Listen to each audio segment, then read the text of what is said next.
സങ്കീർത്തനം 130. ആരോഹണ ഗീതം. യഹോവേ, ആഴത്തിൽ നിന്ന് ഞാൻ നിന്നോട് നിലവിളിക്കുന്നു. കർത്താവേ, എൻ്റെ പ്രാർത്ഥന കേൾക്കണമേ.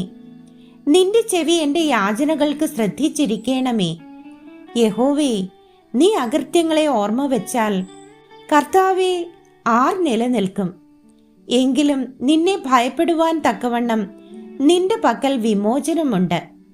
ഞാൻ യഹോവയ്ക്കായി കാത്തിരിക്കുന്നു, എൻ്റെ ഉള്ളം കാത്തിരിക്കുന്നു.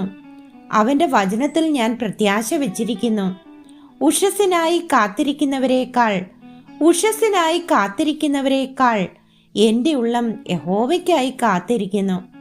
ഇസ്രായേലേ, യഹോവയിൽ പ്രത്യാശ വെച്ചുകൊള്ളുക. യഹോവയ്ക്ക് കൃപയും അവൻ്റെ പക്കൽ ധാരാളം വീണ്ടെടുപ്പുമുണ്ട്. അവൻ ഇസ്രായേലിനെ അവൻ്റെ അകൃത്യങ്ങളിൽ നിന്നൊക്കെയും വീണ്ടെടുക്കും.